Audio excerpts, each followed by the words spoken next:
Hey guys, sorry my video cut off there. I was, if you didn't catch my last video, I ran through my play experience last week at the Imperial Assault Tournament Tour Championship. And I was going through each of my characters and just talking about how I think they are in the current meta. So I talked about, I'm just going to do that briefly here and then tell you what I'm running today for the championship I'm going to. In Gautier, Mississippi at McNarb Games, something like that. So I talked about IG-88. I think he's the best character in the game right now. He's absolutely amazing. The Hunter and Droid cards are awesome, and he's just a powerhouse. He really is. I think he's definitely better than Jedi Luke. He's more consistent. I liked putting a couple of defensive cards in your deck, like Brace for Impact, where you get to roll extra black dice. You know, cards like that are nice just to beef him up sometimes. So I really liked that with IG-88, or even sometimes with Onar. I talked about Onar. I think Onar is amazing. I like how he's more consistent compared to. He's often compared to Vento. People may put Onar, like, if you have a list of 4 tiers, people may put him in tier 2. Some people would say tier 1. I think he's tier 1. I think he's more consistent because you know how much health he has. You're going to survive at least 2 attacks, maybe 3. It just depends on how you play him. If you use Glory of the Kill on him, you could even get maybe another attack out of him because you recover 3 damage after you defeat a figure. I definitely recommend you run a Deadeye if you're running Onar. That's something I should have had in my list, just to possibly have a command card that gives you a little extra accuracy so you can get off those attacks. I would never attack more than 2 spaces away with Onar, usually just 1. But you want to watch out being adjacent, because you want to be careful what figure you're attacking, because if it's a smuggler or a brawler, they could have a lot of command cards that affect figures that are adjacent to you. There's not a lot of people that play self-defense, the one that's like, if a hostile figure enters your adjacent space, then lose 1 damage. But sometimes your Onar gets like to 14 health, and it's like, oh, that 1 damage would actually kill him. So, like, you know, you want to be careful for that. He's great for taking objectives and terminals with his rush ability. So I recommend that you focus him up. Instead of doing both of your Weequays, do Onar once, so that you can try to get in a little extra range. You're going to at least get 1 more range with the green, potentially 3, and a good chance of either 2 damage or at least 1 surge. So I think it goes really well with Onar. To have that first attack be a 4 dice attack is really powerful. And if you have command cards, you can even have a 5 dice attack with tools for the job. So that would be insane. Onar's beast. I like his consistency. Don't forget to use Get Down to add in that extra block or evade once around. And don't forget you can use that on himself. And on Jabba's map, you can use his rush ability to go into the chute that takes you down to the Rancor pit, and you can actually finish by hitting a figure off. And so that's a cool thing to know with him too, that your opponent may not see coming. What else? So that's Onar. BT1 is awesome. I did not use Miso Salvo the whole time. A lot of that was because of my opponent's positioning. A lot of it was probably because I also was too afraid to get more damage out of it. I wanted to get the big rainbow attack with 4 dice to make sure I was putting in a lot of damage on every attack instead of, you know, potentially minimal damage. And that's one of the downsides to the Miso Salvo. Even though you do get the automatic 3 accuracy, you know, it's a little more swingy. A 2 dice attack, 3 2 dice attacks, where your opponent does get to defend it. If you have command cards in your hand, or if the figures have low health, then I say go for it. I definitely learned my lesson when I attacked Vento and got the dodge, that you probably don't want to use the or the regular 4 dice attack with BT1 against a wide die character, unless you're playing with lock on the command card that lets heavy weapon figures remove a dodge result. And usually you're probably only going to put that in your deck if you're running a couple of heavy weapon cards. And right now, the only other ones in the game that are even decently playable are probably the heavy stormtroopers. Because I think maybe the E-Webs are a heavy weapon, and then of course the ATSTs. But those things are just a waste because you only get 1 attack out of them. They don't even have assault. Maybe when the AT-DP comes out in a few weeks with the Heart of the Empire, I could see BT1 running really well with some jet troopers and an AT-DP, and even the new sentry droids that are coming out. You could have a really strong heavy weapon droid vehicle focused kind of list from the Empire. And then if you wanted to, you could bring in well, you couldn't bring in IG with Temporary Alliance. You probably have all you need there. Even if you threw in just a couple of probe droids, they can be a distraction for sure. And the 5-point elite probe droid is actually nothing to snuff at. He's not bad. 7 health with rerolls and a 3 dice attack. So yeah, BT1 is awesome. I did not use his command card. I think it works great with him. It makes sense for him, especially if you're going to be using Misso Salvo. But I don't know. It just you want to draw it early in the game. I would say if you're running a really droid-centric list and you play Devotion in your deck, where you can if you're adjacent to a droid, or adjacent to any figure with a droid, and you play that card for an action, you can search your deck for your command deck for a card with that name.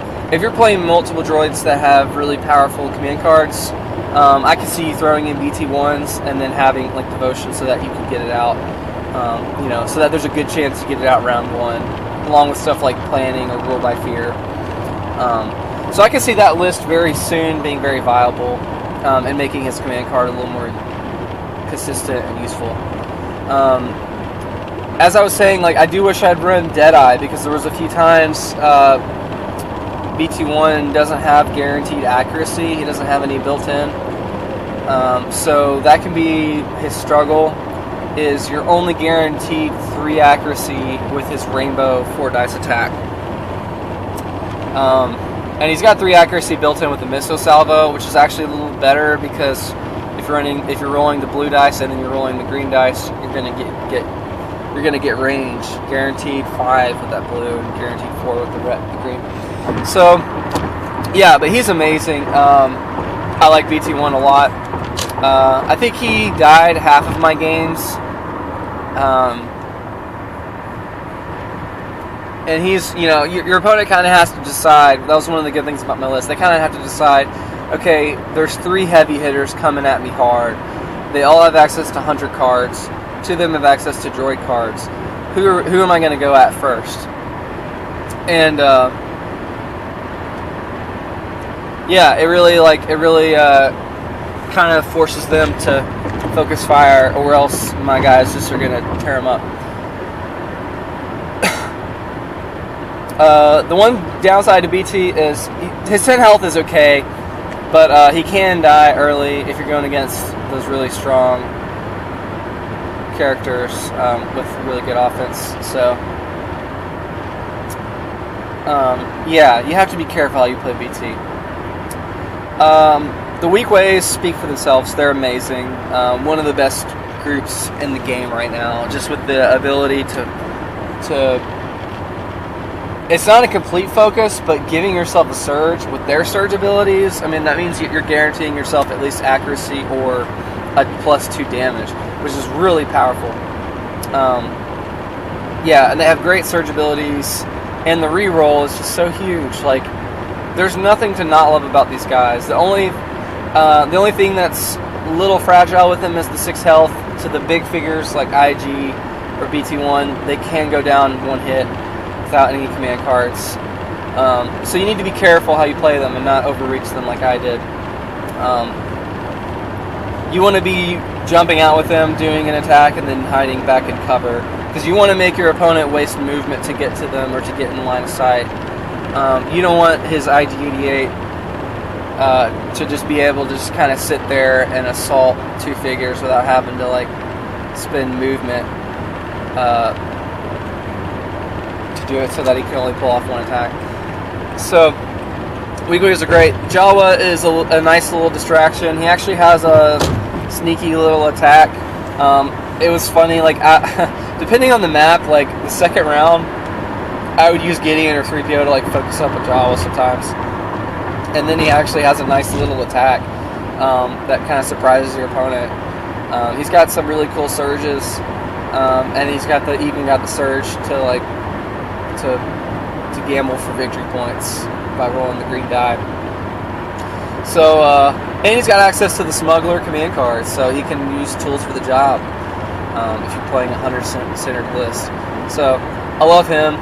3PO and Gideon, obviously some of the best figures in the game. I don't think you always play Gideon's command card. I think most people don't play it, but I think in my list, where every single figure I had that had a weapon had a gun, and I had IG-88 and BT that could get some good range. It really worked. It worked well for me. I think I used it in half of the games I played, and just getting in another attack with IG-88 or BT1 and then adding +2 damage to it is really powerful. So it's really good. I think that's everyone in my list. So yeah, those are my thoughts. I think the downsides to the list, it only has 8 figures, if I'm remembering correctly, and of course 3PO doesn't have a gun. So if you lose one of your heavy hitters early, that can put a serious damper on you, especially if they focus on BT1 and they have Alliance Rangers. Then Onar can struggle because he has to get up close to hurt them, but they can just keep hiding away, especially on a mission like now, or on a map like Now Hutta. I think that can make Onar a little more difficult. And then, of course, you know, the Alliance Rangers have access to all the amazing Trooper and Hunter cards. So I didn't face an Alliance Rangers list, but I think that may be one of the struggles of my list, because if you're playing Alliance Rangers versus Luke, Luke is always deflecting 1 damage off of every single attack I do. I think that would add up over time. Even if IG is able to take out Luke, I would imagine their Hunters would be able to focus up to take out IG. And then you have a battle of the Hunters versus Onar and BT. And I honestly think the Hunters win that battle. Because Onar's not going to last that long if they're focused up. So I guess it just depends. I mean, yeah, IG-88 is so critical to the list. No one really focused on taking him out, but I think if you did, then the list seriously is hurting. But yeah, BT1 is amazing. I think he's well costed, and he has access to 2 of the most powerful factions in the game right now. And I'm telling you, heavy weapons is about to get a lot better too. There's some good defensive cards for it. There's some good command cards for offense too. I would be tempted to try a heavy weapon list and even put in maximum firepower. That gives you like a 4. It's 2 actions to do an attack, but you get +4 damage. I would be tempted to try that with BT1. Try to throw in some officers with a droid hunter-focused list and heavy weapons list kind of thing, and just see how that goes. You don't even have to play all the 100 command cards if you're just using BT1. But anyways, sorry, just checking my battery here. So that was last week, and let me run you guys through what I'm playing today in the next video. So I'll be back in just a second.